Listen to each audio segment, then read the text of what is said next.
Olympic Games. This is George Orton, the gold medalist in the 1900 steeplechase, and Ted Meredith, the gold medalist in the 1912 800 and 4x400.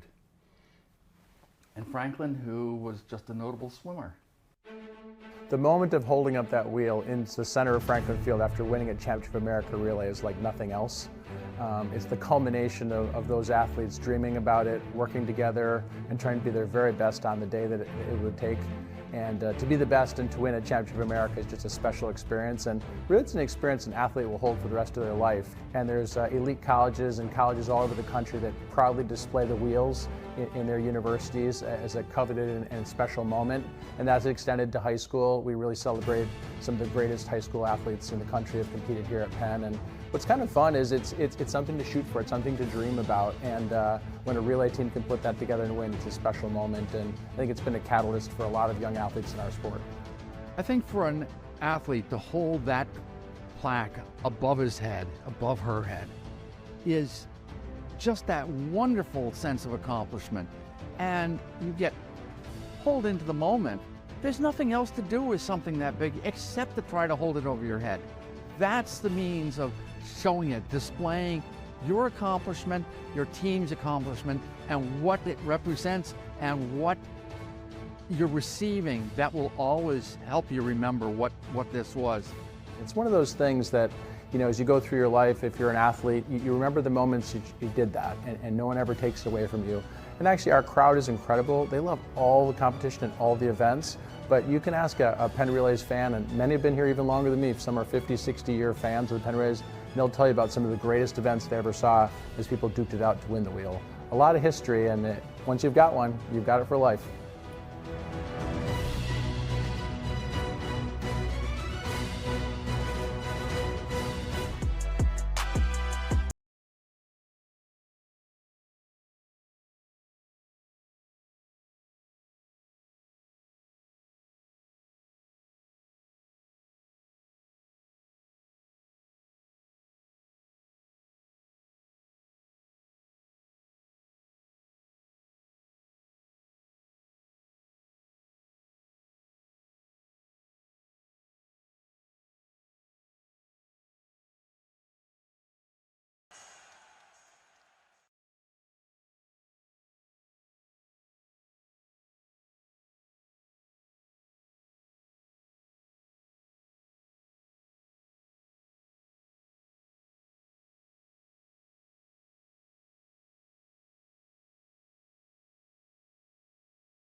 Captain Z and Riverdale Regional. So Aiden Catholic mentioning that they finished second in the indoor nationals to Cuthbertson from North Carolina. The North Carolina team is not here at the Penn Relays, but Union Catholic bringing the number 7 time all-time, 8:48.86, as Notre Dame Academy is in the lead right now. Great first leg, 2:15.84 on their first leg by Mara Brady to take the lead and give themselves a great position to start. The PA school up by 10 meters yesterday. Hayden, most of our conversation during the boys 4x8 was that cutoff time and how many teams would be under for the boys side, sub-8. For the ladies today, what are we talking about? 9:10, 9:15 potentially for the finals? that'd be fantastic. I think historically, the cutoff for this event is 9:34, at least it was in 22, but it's been as low as 9:12 back in 2017. So really great 4x8 teams all making their way to Penn Relays. We'll see what's good enough for the championship this year.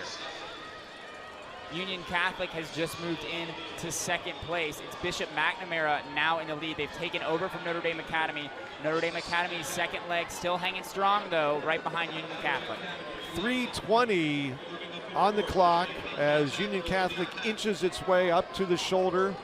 Bishop McNamara, the teams from Pennsylvania, New Jersey, and Maryland leading the way in this opening section. Twin Valley also running very well right now. Paula Academy has found their way into fourth. Twin Valley have sliding into fifth, but right now up front it is a battle between Union Catholic and Bishop McNamara. Just like yesterday, the top 12 teams will be back tomorrow. That final scheduled for 4:45 p.m. on the oval here at Franklin Field. And the teams in the two sections to follow really have an advantage. You see the hot heat, the number one team here this weekend on the track, see what type of barometer they sort of put out there. Well, I loved what my high school coach used to say about qualifying by time. You always used to think that the later events have the advantage to know what time to run. He said, no, the fastest times have the advantage. You go run the fastest times, forget what everybody else does, and you'll find your way to qualifying. And that's what Union Catholic is doing right here with their second leg. That's Jamea King running very well. She's taken over the lead for her Union Catholic team, and she's going to hand off in first. 4:37 through 1,600 meters, and I got just cut to the chase, right? That's all that matters. Be one of the top 12 teams coming out of these qualifying heats. We had the boys schedule yesterday for the high schoolers, girls schedule today. We'll follow up these 4x8s with some 4x1 relay action. So that was a 2:19 leg for King, that second leg for Union Catholic. Now it's Gunzariski now running the third leg for Union Catholic. They've grabbed about a second off Bishop McNamara and St. John's College, who is in shot behind in second and third. But as we know in the 4x8, Bill, anything can happen. And lots does usually occur in this 8-lap event. The all-time high school national record, 8:43.12 by Roosevelt from Greenbelt, Maryland, back in 2008. And with Cuthbertson and Union Catholic already in the indoor season, and Cuthbertson also had an outdoor time under 8:50, that all-time record could be in jeopardy. Yeah, Union Catholic right now looking very, very good up front. Gunzariski, she's chased down by Hassan of McNamara and Robinson of St. John's College. Bishop McNamara running well on the inside. So the New Jersey school, Union Catholic in the lead, Bishop McNamara again from Maryland, and St. John's College from the nation's capital. And a three-way battle right now for second place, and a little bit of shuffling of deck. You see the margin between first and second. Union Catholic down the back straight. And coming to the picture, that is Padua Academy from Delaware. And actually starting to put some distance on the two teams that they were just battling for that number 2 spot. And slowly inching up on Union Catholic. Well, if you're like me and you wait every year for Walt Murphy's Penn Relays preview, there's a reason why Union Catholic's name was circled on the front of it. Walt knew what he was talking about, because look at what we are seeing right now. Union Catholic with a 60 to 70 meter lead on their opponents here. They are absolutely running away with this first heat. We are starting Penn Relays with a bang. 6:50 through 3 legs of the girls 4x800 meter relay. This is the opening race of the day. That was a 2:13 last leg, so Gunzaraski just ran the fastest leg so far of this event for Union Catholic in that third leg. I was talking to Olivia yesterday. She said she loves putting that fastest leg third just to mix things up. Perhaps that's what Union Catholic was doing. But right now is Peyton Hollis on the anchor leg, trying to bring it home for Union Catholic, chased by Padua Academy in second and St. John's College in third. I've run some third legs on relays, and I wasn't the fastest guy. So, all right, Union Catholic still maintaining a sizable advantage. And again, it just sort of goes against the old school logic or mythical reasoning that the third leg or the third lap is where things sort of settle a little bit and you don't have your burners out there. But again, a 2:13 third leg carry by Union Catholic. And coming up to the bell lap, 1 to go in just under 8 minutes. 1 to go for Peyton Hollis representing Union Catholic. It is going to take an insane effort from Padua Academy or St. John's College to close this down, but Kelsey Wolf and Natasha Mosley are racing very well for second right now. I'll tell you the best way to make that 12 fastest teams, though, beat every team in your heat. That's what Union Catholic is doing right now, giving themselves the best possibility of making that championship final on Saturday at 4:45. 9 seconds between first and those two teams battling for the number 2 spot. There's our leader right now, Union Catholic, and Padua Academy just coming into the picture along with St. John's College from DC. They're side by side down the back straightaway. Coming up on about 200 meters to go. Union Catholic less than that. Rounding the turn for the final time. The finish line for all the relay races right about the 30-yard line if you're looking at it from the perspective of the football field. And a lot of our younger athletes yesterday in the 4x1s were taking their full sprint well past the finish line. Nothing wrong with that, as Union Catholic will easily win the opening section, pencil themselves in at 9:11. Well, Phil, I'm looking over the qualifying cutoffs for the last 10 years. Union Catholic would have made it through every single time. They've got to be feeling very, very good about making it into that final. St. John's College comes in at 9:23. I expect that to be more of a bubble time along with Padua Academy, but we'll see with more heats to run. So Union Catholic's winning time, 9:11.26. You see it populating on the board, and the results all day long will be available on your smartphone, laptop, or big screen, however you're following along with all the action from Franklin Field along 33rd Street in the city of brotherly love.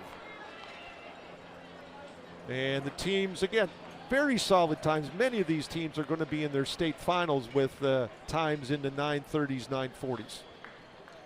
Yeah, absolutely. A lot of these teams will absolutely represent at their state meets, like you said. But excited for a couple more heats of the 4x800, and as we expect here at Penn Relays, we are already lined up for heat number 2. And one of our other sub-9 teams thus far, Edwin Allen from Jamaica. They won their 7th wheel a year ago at 8:52.31. Again, always one of the top teams coming from the island nation. And we'll see exactly how low they can go. Will they go close to 9 minutes in the prelims? Again, this is just to advance to tomorrow's final. Yeah, Edwin Allen, one of the mainstays here at Penn Relays. Such a strong program traveling here from Jamaica. And we talked about it yesterday. If you're going to travel here from outside of state or outside of the country, you're going to be ready to roll. You're taking this meet very seriously, and Edwin Allen is doing so right off the bat as they go straight to the front. That's Monique Stewart, the leadoff leg for Edwin Allen, doing great work. But a couple other teams to watch in this race, Mount Tabor, Francis Davis, Upper Dublin, and Heidel all stood out to me on the heat sheets. Great teams with great histories, getting ready to run fast here. But right now in second place, it's Penwood from Pennsylvania, who has decided to go with Edwin Allen's early move, but I don't think it's going to stick. So Edwin Allen already 10 plus meters on the field that has been stretched out, and the rubber band possibly already broken just 400 meters into this race. 63 high for the opening 400 for the leadoff runner Monique Stewart from Edwin Allen. Yep, Edwin Allen looking great up front. As you said, an 8:52 C time was what they have coming in. That's impressive. Cuthbertson isn't here from North Carolina, but Mount Tabor is, and they're moving into the picture just about 6 meters behind Edwin Allen in the lead. The ladies wearing the BB uniform number, and you see them closing in down the back straightaway. Mount Tabor now within 5 meters. And the rest of this heat is 15 or more behind, as we see 3 teams battling for the number 3 spot. But Mount Tabor now making the move into the turn. Will they be the new number 1 team in this second heat? or will Edwin Allen be able to hold him off going into a very congested exchange zone? Mount Tabor's Hannah Riley running a very smart leg, measuring her effort early and coming on strong here to challenge Edwin Allen and at least give her team a really good opportunity to pass up the baton at the front. 2:13 was the fastest split that we saw in the first heat. Can't wait to see what the splits here are, but Stewart comes through with a 2:16.84, Riley 2:17.29 with a really great last lap to put themselves in contention. And one way of avoiding that congestion is being out front. Again, just 6 lanes of running space with the rail being between lanes 3 and 4. So you put 16, 17 teams in that confined space, you could have some issues, and thankfully not in the first exchange. As we take a look straight on at our leaders down the back straightaway, and then a shot from this side of the stadium, looking back at the field as Mount Tabor now does take the lead going into the turn for the first time on leg number 2. That's Bronwyn Parks putting the move on Rakisha Sims, but Sims seems to just be measuring her effort right now. She's still got more gas in the tank. She's letting Bronwyn Parks get away from her now. Perhaps she knows she's got something in that last lap. But Mount Tabor, really strong team. Had a teammate run for Mount Tabor, Cam Ponder, who went on to have an excellent collegiate career at Furman University. They consistently develop great athletes. And right now, Bronwyn Parks is running into a race of her own up front. She is putting Edwin Allen deep in the rearview mirror. Rakisha Sims is going to have to find something here if she wants to get her team back in contention for this race. And moving up into the number 3 spot is Alphonsus Davis from Jamaica. They're a 9 flat team with a 2:07 run from Cachet Row. So looking forward to seeing that young lady as we're closing in on the conclusion of leg number 2, and you see the advantage for Mount Tabor as much as we saw earlier in the opening heat with Union Catholic. Mount Tabor is starting to build that type of an advantage midway through this race. So according to my cue sheet, Cachet Rowe was scheduled to go second. I'm not sure if that is her. So remember, if we misidentify an athlete, we are going off of the list that we have, the order that we were handed. But as every track and field fan knows, coaches will change that order up to the last second. So that's why I'm saying it's Bronwyn Parks from Mount Tabor who is taking control. But Edwin Allen starting to move. Sims has definitely found something here. But Alphonsus Davis, you said, with a really great leg there on the second leg to move up into contention. So Mount Tabor came into the meet with a 9:14.28 seed time. They're ahead of that pace midway through. They hit 1,600 in 4:36, so that's 9:12 and change. But Edwin Allen now is getting back into the picture. You see the exchange zone, and now on the back straightaway. 15 meters between first and second, and about the same distance back to third as the Jamaican program's currently in the number 2 and 3 spot. On my sheet, that's Eliza Brand leading for Mount Tabor, leading Leanna Lewis of Edwin Allen. That 2:18 by the second leg of Mount Tabor really put them into rarefied air up front. There's really only 3 teams that even have a sight line on Mount Tabor, and Edwin Allen is in second and starting to move up. So Mount Tabor from North Carolina leading the way, coming up on the halfway point of the third leg as the gap between second and third starting to grow. So you see Mount Tabor and Edwin Allen moving away from the field. They have continued to increase their lead here over the following teams. Rumson Fairhaven has now moved into third. Team out of New Jersey running very well. Alphonsus Davis has slid into fourth, but still running very well right on Rumson Fairhaven. So far in the U.S., just 3 teams have run under 9 minutes. Cuthbertson from North Carolina, Flower Mound from Texas, and Buchanan from California. So the pace that Mount Tabor is on in the 9:12 category, that would be U.S. number 10 currently. So a solid performance by the ladies from North Carolina. Well, that's what Penn Relays is all about, continuing to rewrite not only your own school record book, but the best marks in your state, the best marks in the U.S. Mount Tabor running very well up front. So the question right now, you were talking about the order that we had on our sheets coming into this meet. What type of caliber of ammunition, so to speak, do these teams have left And did they move things around to, again, keep their number one runner on anchor? It's 6:58 for Mount Tabor, and Edwin Allen just a second or so behind. Now, I was hearing a really funny story last night about an old Georgetown team under Gags that they saved their ringers for the final. They threw in their 5th and 6th athlete in the qualifying rounds at IC4A because their ringers were busy running in the NCAA championships.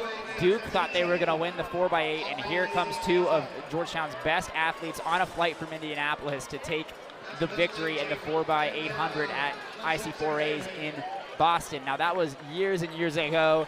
I don't think we're flying in athletes, at least at the high school level, all over the U.S., but perhaps a top athlete is being rested right now. Maybe they're nursing an injury, waiting for that final round. Maybe the team is deep enough to be able to plug in their 5th and 6th athlete, but either way, it's Mount Tabor, scheduled to be Katie McFerrin leading the way right now. Rihanna Gale of Edwin Allen following behind. Julia Shanes running very well of Rumson Fairhaven. They had a really, really strong 3rd leg that has put them back in contention for this race. And again, since all of these spots are determined on time, a little bit of crossing the fingers, so to speak, unless you're certain that your depth is so much better than the rest of the teams in your heat that you're going to go out there and win with a solid performance. Well, Mount Tabor's doing really well up front, doing a little bit more than crossing their fingers and instead putting every single team in the rear view mirror. But Edwin Allen looking to challenge here. Mount Tabor is in kind of rarefied air here for them. They've only run 9:32 this season. I say only, that's still the 2nd fastest time in North Carolina, but looking to improve upon that right now as they are being chased by Rihanna Gale of Edwin Allen. So it's Edwin Allen and Mount Tabor just a stride apart. Final 150 meters going into the turn for the last time behind the high jump mats. And Edwin Allen, again, they came all the way from Jamaica to run and to win. And even though this is just heat number 2 on Friday, they will be victorious as Edwin Allen's going to bring this one to the line.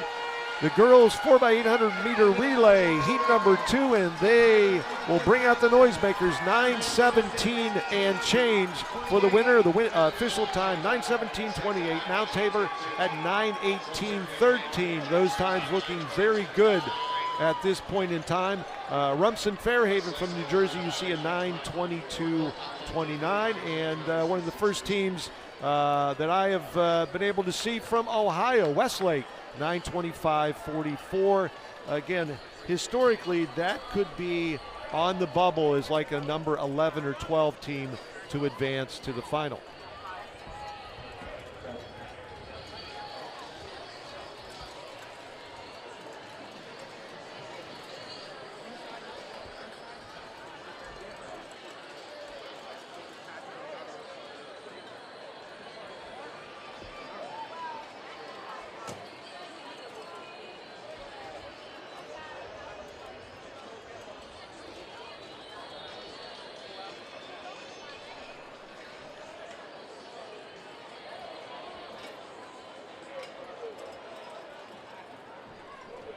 All right, heat number 3, event 302 in your program. If you're following along online or have one of the handsome $10 meet programs, maybe you're here. And another callback.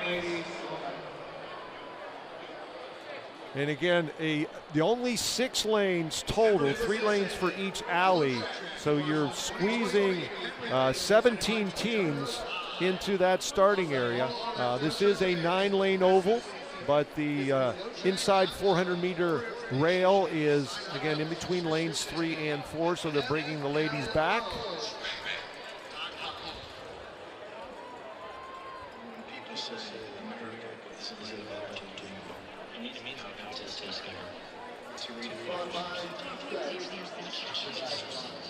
And another chance to get this 3rd section underway. And again, I misspoke earlier, there are 4 heats of the young ladies 4x800 relay.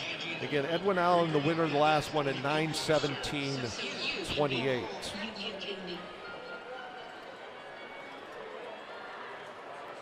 So heat number 3, another strong Jamaican program, Homewood Tech, coming in. Again, according to Walt Murphy's Eastern U.S. Track and Field Report, 8:52.99. They have won this meet a record 11 times, the last one going all the way back to 2018. You take a couple years out from COVID, it really hasn't been that long, but just counting up the years, again, a 5-year streak that maybe they will break this year. And again, the final tomorrow at 4:45 p.m. They've won this event 11 times. They're in the move out to the early lead on the inside rail. Just on their outside is Penn Relays, who just now takes over the lead. Washington Township right in that group as well. So Penridge leading the way up front as they put one lap in the books.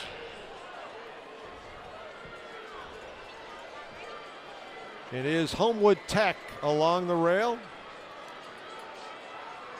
Down the back straightaway, Hayden, is the field working lap number 2 of the opening leg. Yep, Homewood Tech, but as you see, so many women still in contention for this race. A lot of teams up front. Love to see it. We're going to see a little bit of pandemonium here with the handoff. I think we saw a lot of it with the 4x8 boys. But this is a pretty tight race here up front with several girls teams all in the mix here. Love to see it. You love handing off to that second baton still in the mix.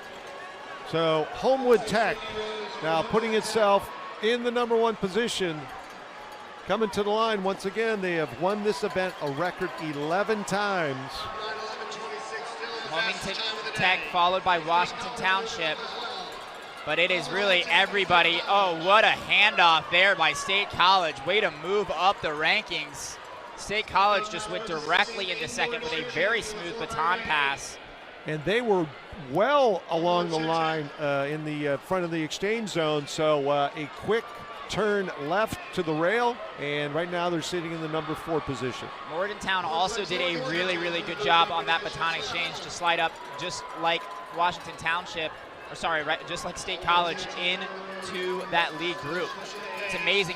You expect handoffs to factor largely in the 4x4 and even larger in the 4x1. You don't think about it as much in the 4x8, but it can really make a difference psychologically as much as physically, because just sliding up into that chase pack, now you're running with the chase pack, now you're with those girls. You've got no choice mentally just to stick with those girls, and that's great. That makes all of these girls run faster with that competition in the lead pack.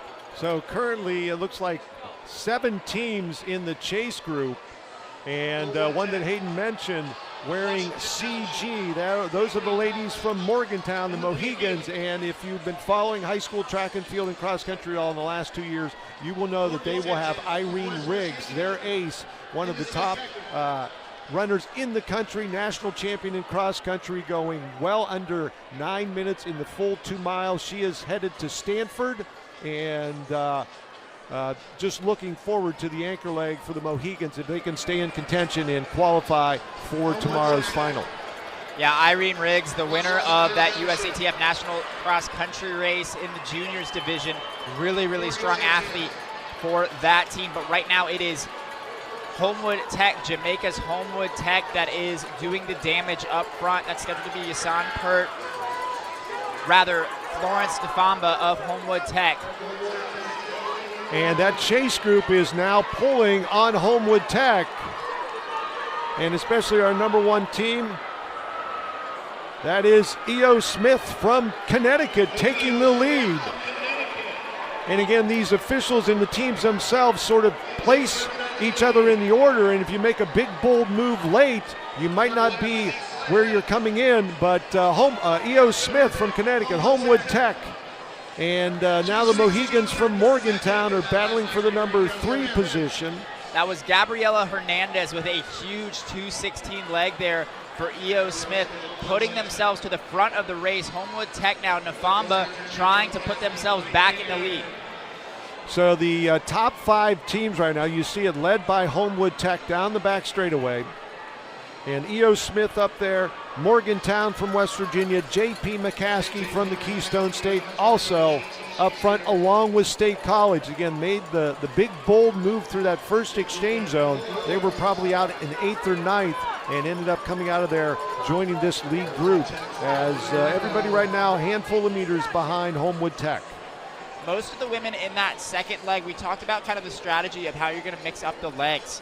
Almost every woman in that second leg ran about 220 to 222, except for Gabriela Hernandez's 216 split from E.O. Smith. That makes such a difference to have a strong leg when no one's expecting it. So they were 4:42 through 1,600 meters, about 6 seconds behind the pace of Mount Tabor in our second section, as this is the third of 4 4x800 meter relay heats to advance the 12 fastest teams to tomorrow's championship finale. It remains Homewood Tech all alone out front, as now we are starting to get a little bit of a chase from Morgantown, that West Virginia team. If they're anywhere close handing off to their anchor leg, you need to watch out for them. Irene Riggs on that anchor leg is lightning. She's going to be very difficult to hold off. Also hanging out in that chase pack, J.P. McCaskey, E.O. Smith, and State College, all with possibilities. But Morgantown is the team that I would keep an eye on right now, just knowing who they have on that anchor leg. It's just like when NC State is handing off to Caitlin Toohey, you know something magical is about to happen. So if Homewood Tech wants to win this race, they're going to need to put Morgantown deep in the rearview mirror here, but I don't think that's going to happen. Morgantown might even get the lead here, and Irene Riggs in the lead to get the baton. Wow. I don't think she's coming back. With two long ponytails, Homewood Tech and Morgantown side by side, 7:04. And again, Riggs' specialty is the longer races, but in 800 meters, I would not put money against her. Again, the other runners for Morgantown, Jennifer Opalka, Amelia Summers, Anna Lester, again, putting Irene Riggs, their distance ace, in contention, and you see the gap between Edwin Allen and Morgantown of West Virginia. That's Homewood Tech up front, Jamaica's Homewood Tech. That's Yasan Pert, who is running without fear. She doesn't care who Irene Riggs is. She doesn't care if she represented USA internationally. She's running for Homewood Tech right now, Pert is, and is running up front, has decided she's going to be aggressive with this 4x800 leg, put Irene Riggs in the rearview mirror. But I think this plays to Irene Riggs. She's the distance runner. She's the strategist. She's going to have something strong on that last 150 meters. All she has to do now is sit behind Homewood Tech and wait for that last 150 meters to turn on the jets. J.P. McCaskey sitting in the number 3 position. They're the closest to these two battling up front as Riggs starts to inch up to the shoulder, and at the bell as she crosses the line, Morgantown in front, the Mohegans leading the way, section number 3 in the 4x8 at Penn. I love what Irene Riggs did there. She just noticed the slightest sense of hesitation from Pert, the slightest sense of doubt. That doubt always seems to creep in the 800 when you enter the home stretch for the penultimate time, remembering, oh no, there's another lap. Pert still running very well in second for Homewood Tech, but Irene Riggs capitalizing on that momentary hesitation and charging into the lead.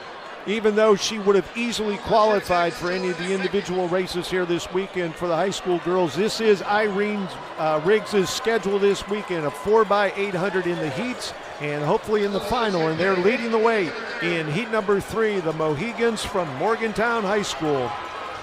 And Irene Riggs is all alone as Homewood Tech's anchor has started to falter just a bit. The chase group is catching them, but it's all Morgantown leading the way, 9:10 on the clock. Well, Morgantown is not going to get Union Catholic's 9:11 top time, but they are going to easily qualify for the final. Cannot wait to see what they do against Union Catholic there. So 9:20 point for the Mohegans, and coming up strong to finish in second, that is Geiderland from New York. Just a 2:14 from Irene Riggs. She looked relaxed. I think there's at least 4 more seconds in the tank there into the final, maybe more. Really excited to see what Morgantown can do in the final. So they win by 6 seconds over Guilderland, J.P. McCaskey in third at 9:26. Also, as a bunch came across, Penn Ridge, the other PA school, also in the 9:26s. You've mentioned historically 9:20, 9:30, 9:20, so those teams right now, again, going into the last section, sitting pseudo on the bubble.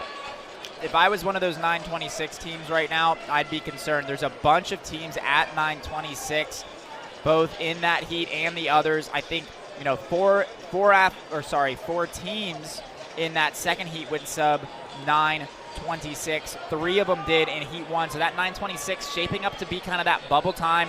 Really want to dip under it. But, you know, with athletes in this 4th heat, if I'm their coach, I'm not worried about the time. I'm just telling them run as fast as you can, run your race, don't worry about anybody else, and see what you can do. And our 4th and final section of high school girls 4x800 meter relay is underway.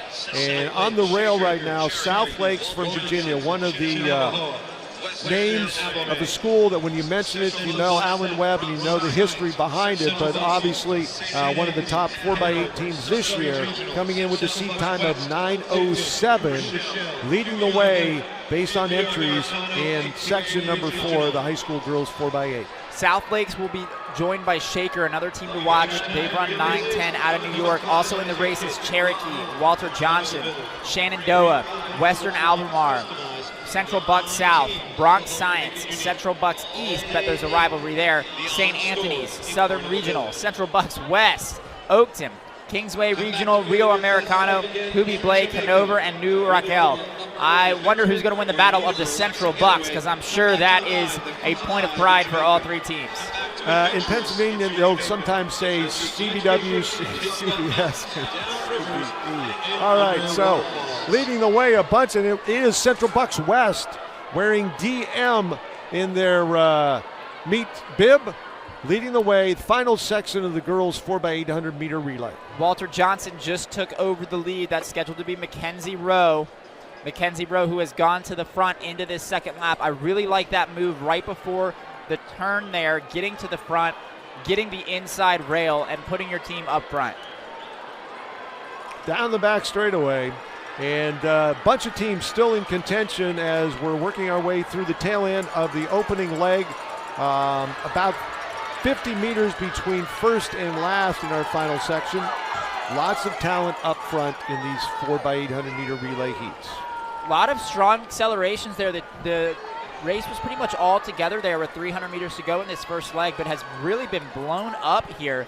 That's Cherokee High School's Kelsey Miglio, who has really blown things up front. Really the only woman that's been able to challenge her is South Lake's Caroline Elliott, knowing she needs to keep her team in contention here. And again, here's the merge point of traffic on the interstate as Cherokee, South Lakes, 1-2, and you see CBW, they were out in the number 6 or 7 position. They'll move up a couple spots through the exchange zone, currently sitting 4th as they move past Shaker. And there was a fall from the St. Anthony's athlete. They were in the mix, but now will be the last to hand off. So Cherokee leading the way. You see the margin between themselves and South Lakes. Miglio ran a 2:17 on that first leg. Really great first leg for Cherokee, and the way she ran that, something tells me she's got 4 or 5 more seconds in the bank there with a stronger first lap, but she did exactly what she needed to do. She bided her time in the first lap and made sure to hand off in the lead. Cherokee had just about a 1.5 lead at the 800 meter mark. They've added to that. Their advantage now about 30 meters as South Lakes is being pulled into the chase group, and we'll now have 4 teams battling it out for positions 2 through 5, but it is Cherokee setting the pace out front through 1,200 in 3:22. Miglio, sorry, that's Carrie O'Day now for Cherokee, who is just absolutely running away. You can see that in the shot right now, just a huge lead for Cherokee. South Lakes, Western Albemarle, Shaker, and CBW, Central Bucks West, hanging out in that chase pack. Cherokee from New Jersey, the teams in the chase pack representing Virginia, New York, and Pennsylvania. But again, Cherokee with the lead down the back straightaway. We see the chase group right now. South Lakes from Virginia in the number 2 spot with Shaker behind them, and then a little bit of a gap between Central Bucks West and Western Albemarle. Still, numbers 2 and 3 battling it out, trying to close as they come into the exchange zone for the second time on Cherokee. That's South Lakes' Catalina Simon, who's trying to put South Lakes back in contention, trying to get them a little bit closer to Cherokee's Carrie O'Day. But Cherokee still with a huge lead, still 2 legs left to run. Anything can happen, but Maddie Meter jumping up and down, preparing to take the baton for Cherokee. Aya Ryan for South Lakes doing the same. And a solid opening 2 legs for Cherokee, 4:36 at the midpoint. Match what we saw from one of the earlier heats, so they're sitting pretty good in the #1 spot. So this is one of those moments, partner, that I love in relays. We were looking at the heat sheets going in. South Lakes was the name that we circled, that 9:07 seat time, fastest seat time. Now, they're running a great race. Don't get me wrong, they're sitting great in second place. But Cherokee, we didn't underline them, we didn't circle them, we didn't put a dot next to their name, nothing. And they are throwing themselves up front, running a great race, showing how relays, it's really a team game here. All you got to have is 4 strong athletes, and right now they're doing a great job. Niglio had that great first leg to pass off in front. Carrie O'Day kept it rolling with the 2:18, and now it's Maddie Meter running up front before she's going to hand off to Megan Niglio, trying to take the win for Cherokee. Meanwhile, South Lakes has slid into third. It's Shaker that's moved into second. That's Leonie Griffin, who's made a really good move for Shaker of New York. All right, so Cherokee's lead has started to slip away just a little bit as Shaker has made the big push and bringing South Lakes and Central Bucks West with them. But there goes Shaker's #3 runner, Leonie Griffin, into the lead. Takes the New York's team from #2 to #1, and with an edge quickly down the back straight as Cherokee starting to fall back toward South Lakes and CBW in 3rd and 4th. Shaker, a very strong third leg. A quick look over the inside. She is digging hard going into the turn. Running a great leg right now is Griffin for Shaker. This is the first hole in the armor we've seen from Cherokee as they slide back into second place. Now South Lakes is up on their shoulder, but Shaker is going to hand off to their anchor leg with a huge lead. They were a team we circled 9-10 out of New York, and I can see why, because this third leg is doing damage to the rest of the field.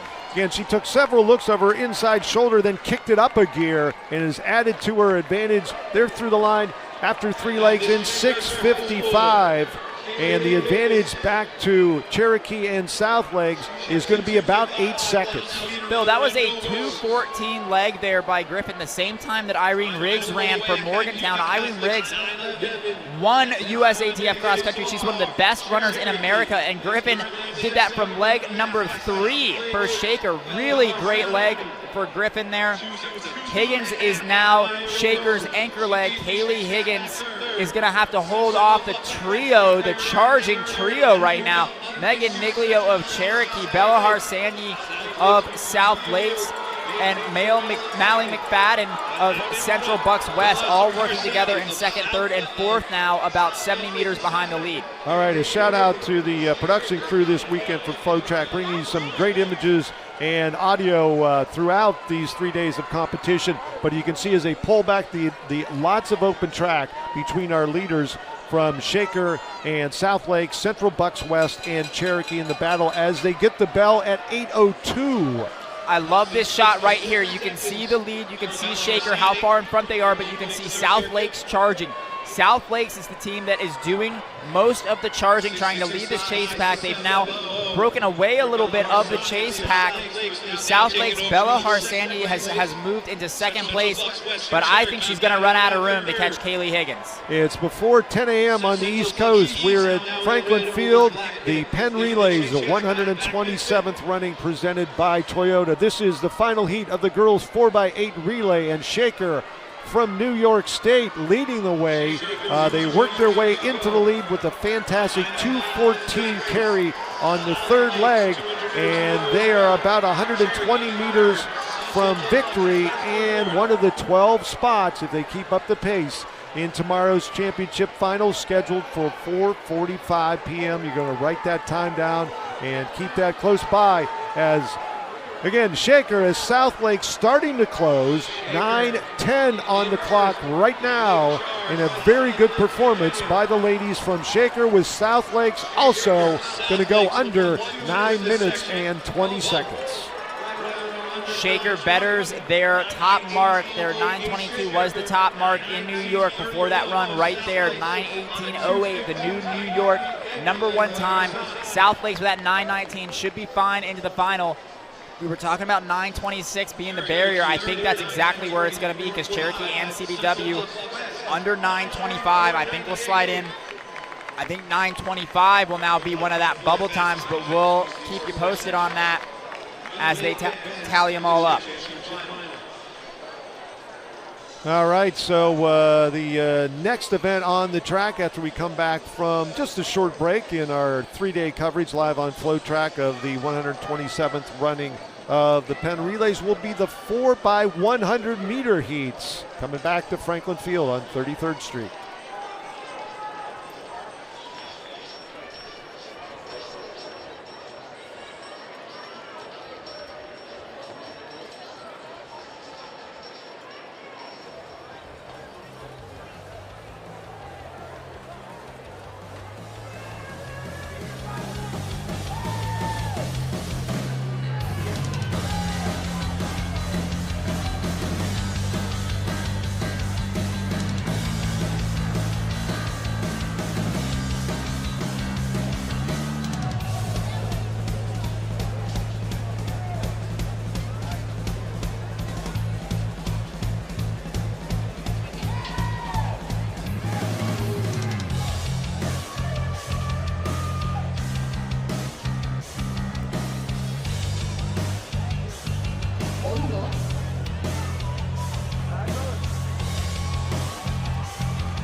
All right, we are underway quickly with the 4x100 meter relay, and the interesting thing about the layout here: Trenton Catholic, Atlantic County Tech, Bordentown, Fairhaven, Conwell, Egan Catholic, is each of these legs has some element of turn in it, which is not the way a usual 400 meter outdoor track works. So everybody's got to be a decent turn runner, Hayden. We were talking about that yesterday. Ooh, pretty bad lane violation there in leg 2. We'll see what flag they get raised. But as you said, kind of some interesting things for these high school athletes having to navigate everybody running a turn, plus the handoffs being in different places than you're used to, perhaps. But right now, it is the inside lane that's really doing the damage. And to the line in 52 high. That's Bridgewater Raritan of New Jersey that ran the 52.8 for first. I thought it was going to be Atlantic County Tech or Trenton Central, but Bridgewater Raritan ran very well in the outside lanes. We saw a lot of this yesterday. We are used to looking at the middle of the track. Lanes 4, 5, and 6 are usually the fastest seat times, but in these heats, it's random assignment. You could be anywhere. The fastest team could come out of lane 9. We just don't know, as heat 2 is going to be Frederick Douglass, Deptford, Calvary Christian Central Regional, Governor Thomas Johnson, Patterson, New Foundations, Frankfurt, and Girard College in lane 9. And Girard College, historically a very good sprint school from the state of Pennsylvania. The teams on the track representing Maryland, New Jersey, and the Keystone State. And again, some rough handoffs in the first exchange zone, but down the back straightaway. Looks like in lane 4, Central Regional from New Jersey. Actually, excuse me, that's in lane 5. That is Governor Thomas Johnson with a good stick pass. They are in lane 5. Started to step out on the field. They have made up the stagger on all the teams to their right. And a good, fast, low pass to the anchor runner, Governor Thomas Johnson, to the line, the winner of heat number 2 in the girls 4x100 relay.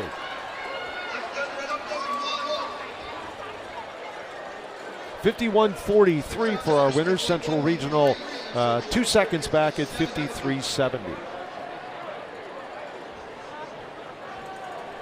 So in the last few years, the qualifying cutoffs have been 47.9, 47.0, 46.6, 46.3. So somewhere in that 46 to 47 range is what I would expect to be able to qualify for the championship finals, or for the finals generally, rather, on Saturday. There will be 4 finals, just like the boys 4x1.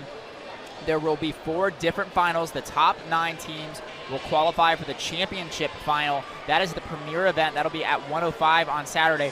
Then we'll have an international final with our next 10 international teams. That's 4:40, and then we'll have a national and Northeast final as well. Underway with the third of many heats of the high school girls 4x100 meter relay. on the outside in lane 8. Looks like Northeast from Pennsylvania with a good baton pass. Teams in this race are John Dickinson, Martin Luther King, Lincoln, Clara Barton, Pleasantville, Tacony Academy, Eastside, Northeast, and Pottstown. But in 7, Eastside from New Jersey has slipped past Northeast on the outside. Will they be able to hold the lead to the line? And there looks like the number 2 team to pass the baton in lane 5, Pleasantville from New Jersey.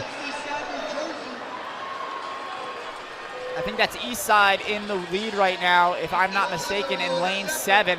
A really great last exchange zone by Eastside to come through the line in 52.6. So Eastside first, Pleasantville in second, about 7/10 behind. And again, meet management, very efficient. They've been doing this for 127 years, not the same group, but been doing this. They know how to keep a relay moving along. With the bucket or the tote for everybody to put their baton in at the end. As the lineup here in heat number 4, Bishop Lachlan, Conard, Palmyra, Villa Maria, Perkiomen Valley, Ursuline School, Sankofa Freedom Academy, Princeton, and Cherry Hill West.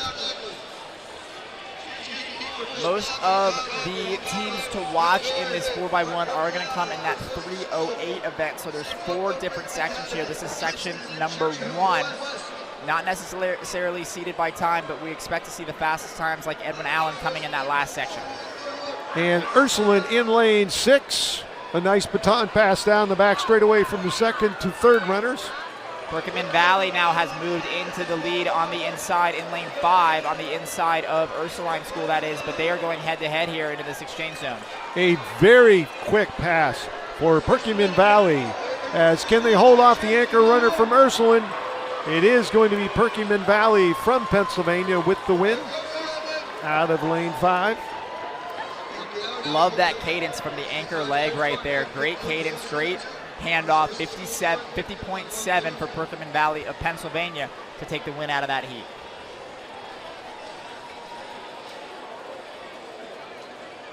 So they currently are number 1 in the overall standings, but once again, as Hayden mentioned before, it's going to take a time deep into the 45, 46 second range to advance to that championship final tomorrow.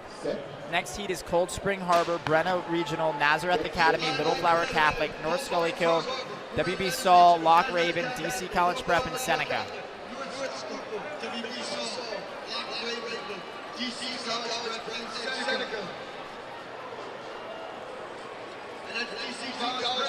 Looks to be DC College Prep in lane 8 doing the damage on the outside. And they did get the baton pass, not one of the best exchanges they'll probably have this year, but DC College Prep on the outside from our nation's capital, leading the way, setting the pace. And we'll check out their final exchange, and it's a decent one, and they'll hold that advantage. But on the outside in 9, Seneca from New Jersey is going to be the closest to them as they sort of disappear from our sight lines along the rail. It is DC College Prep with the win. 52-66 will take the win in that heat for DC College Prep.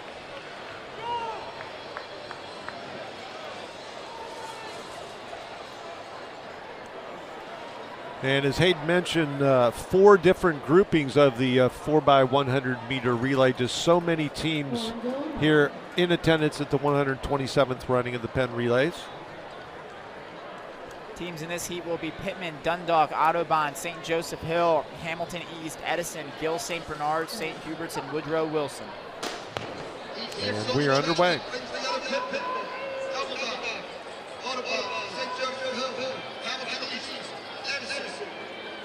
And the turn radius on the oval here is one of the gentlest that you are allowable within the sport, setting this facility up, this 9-lane oval within the confines of this historic stadium. As on the outside in lane 9, that is Woodrow Wilson from Washington, D.C. Yeah, 2 great legs there from Woodrow Wilson. That's Westray and Wallace Persuade, who ran very well.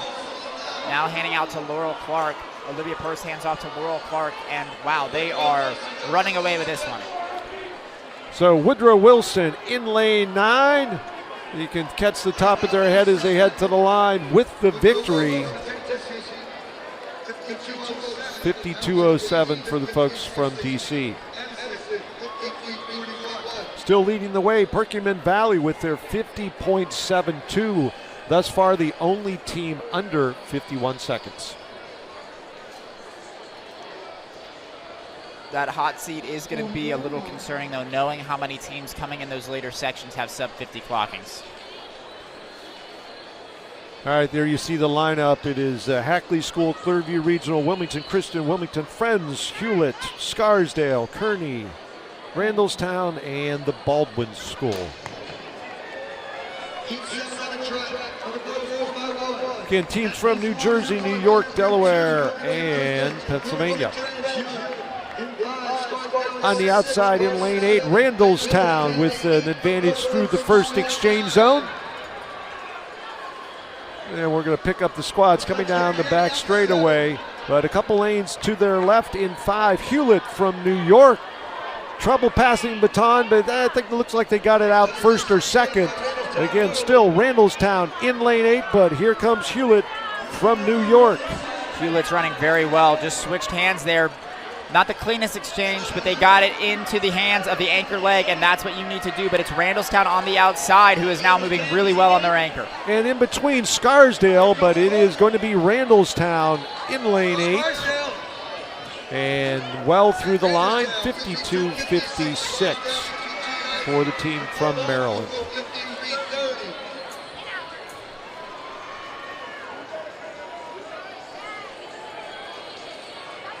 And as the relay teams get shuttled to their appropriate spots around the track, and again, a well-oiled machine here at Franklin Field.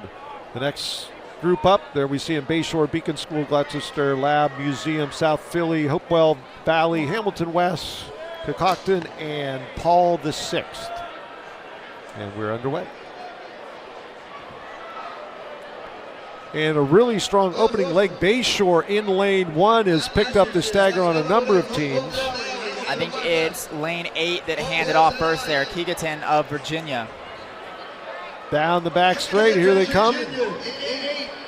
And they are stepping out. And late into the zone, they get the pass made. And once again, everybody's got a little bit of a turn that they need to run around this oval at Franklin Field, and they are well out in front. Could they challenge Perkiomen Valley's 50.72? We will find out in a moment as they're leading by over 20 meters. On the inside, that is Bayshore is the closest to them at the moment, along with Beacon School at 51.69. And next to him, Paul VI, actually on the outside in 9, 53.41, the top 2 schools. Perkiomen Valley remains our top time of the morning, 50.72. As you said, the only team to break 51 so far. Remember, we have 4 sections of this 4x1 heat. This is just the first section. It's about a dozen, a little bit more than a dozen heats per section. All seated on the spot. That's a lot of 4x1s. A lot of 4x1s and only 9 making it to the championship. So you got to do a little bit better than just win your heat. This heat we have Franklin Learning Center, Hardy-Williams, Lower Moreland, SLA Beaver, Morristown, Cedar Creek, Syosset, Edgemont, and Nanuet. And we're underway in lane 2, progressing very well. Hardy-Williams from Pennsylvania on the outside in 7, 8, and 9. Syosset, Edgemont, and Nanuet, all 3 New York schools. Pretty even across the middle of the track. 5 to 9, and in 8 having some trouble getting the baton pass, and because of that they lost that edge. And now in lane 7 leading the way. Looks like that is Syosset, and they're in the lead. Morristown in lane 5 with a great last 2 exchanges though. Morristown running very well on that maroon top. From New Jersey, the team with the win. They'll go 52.29. A little bit of a fall there by Morristown after the line, but she gets right back up, so she is just fine. Always want to fall after the line, not before it. Morristown taking the win there with 52.29. And the ones that you see falling before the line, that memory sticks with you as they do everything they can to get up and cross that line as quickly as possible. Next heat, we'll have Friends Seminary, Briarcliff, Stand Creek, George School, McKee Staten Island Tech, Highland Park, Tower Hill, Penn Manor, and Roberts Spa. Heat number 10 on the oval. Again, as we mentioned, the first of 4 groupings of the high school girls 4x100 meter relay. And on the outside, once again, in lanes 7 and 8, Tower Hill and Penn Manor. And again, changing hands that the baton was in, and that benefits Penn Manor out in lane 8 as Tower Hill from New Jersey is the pursuer. And this time, Tower Hill gets the baton pass first. Does that give them momentum into the turn? It looks like it has, as Tower Hill from Delaware is going to pick up the victory in heat number 10, girls 4x1 relay. Great anchor leg by Charlotte Baring there of Tower Hill, Delaware, to put them in the lead and take the win in 53-2-1. They ran it in the first heat, and Perkins Valley may come out of this section with the top time. Again, 50.72. They lead the way by 0.3 of a second. And they're the teams in heat number 11, McNair Academy, St. Rose, Lake Forest, Trevor Day, Bayonne, Snow Hill, Woodbridge, West Milford, and Triton Regional rounding out the field. Thanks for finishing off my relay there. Yeah, that's what we do in the relays. Good exchanges are what makes the difference here, both on the track and in the booth. West Milford out in lane 8, and just inside them Woodbridge. Both of those teams from New Jersey right now in lane 7.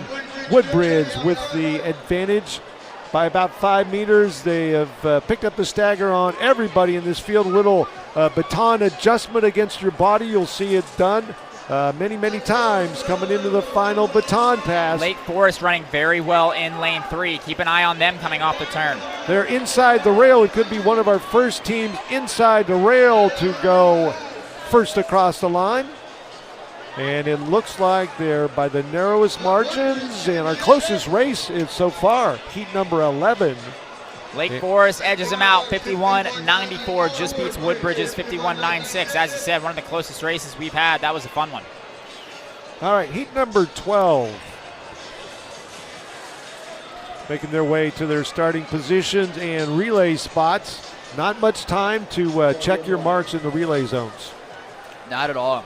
Manasquan, Hill School, Radnor, Mott Haven, Southern, WWP South, Episcopal, Mainland Regional, and Notre Dame in heat number 12 of Section 1.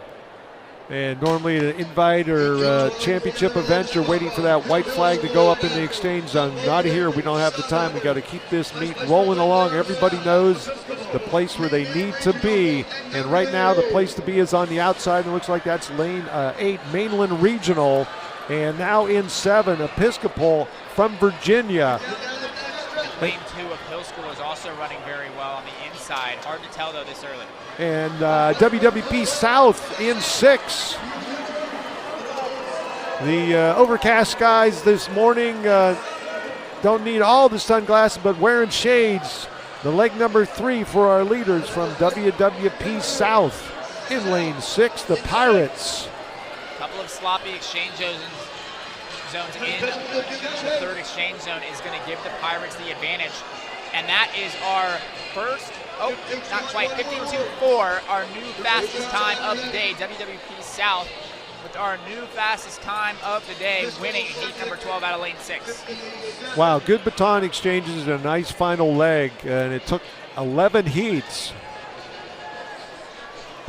It took 11 heats for Perkins Valley's getting their 50.72 passed.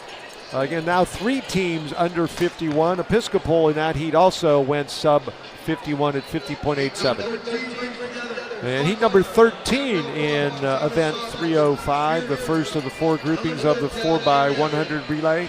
We'll have Clarksburg, Averill Park, Thomas Saunders, Brearley, Elizabethtown area, Caravel, Egg Harbor Township, Haddon Heights, and Indian Hills.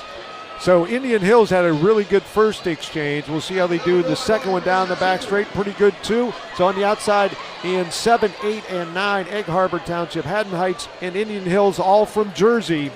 Averill Park running really well in lane 2. Averill Park running fantastic. Wow. Lane 2, Averill Park. From New York State. But on the inside, Clarksburg from Maryland. And at the line, I think they held them off, but this could be by 1/100th of a second, and it is. It is, wow. Nancy Hudson of Clarksburg did a great job on that last exchange zone to get her team back in contention.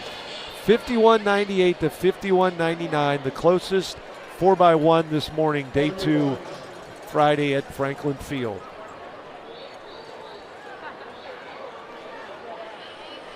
Next group already in their starting positions.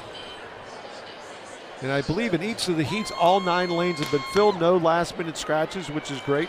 Everybody that entered has got the opportunity to run here today at Franklin Field.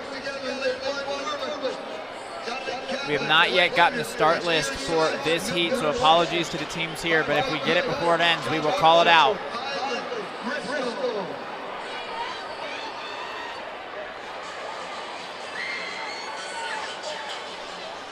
So again, on the outside, it's in lanes 4 and 7.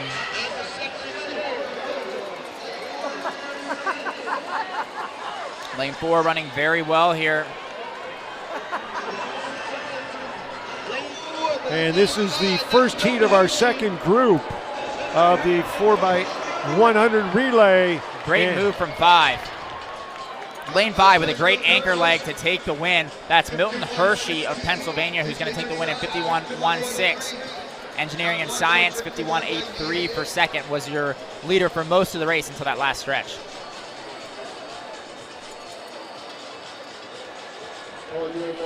All right, so Milton Hershey wins the first heat of event 306, still the 4x100 meter relays for high school girls, as we narrow this down to a championship field of 9, an international field, and then a U.S., and then a Northeast, right? Did I get all this? I think so. 4 finals, you got it. Liberty, Future, McKinley, Parkway Center City, Oak Knoll, Dobbins, Votech, Benjamin Franklin, Swenson Arts and Tech, and Woodlands are our teams in heat number 2. Liberty out of Maryland had a strong first leg.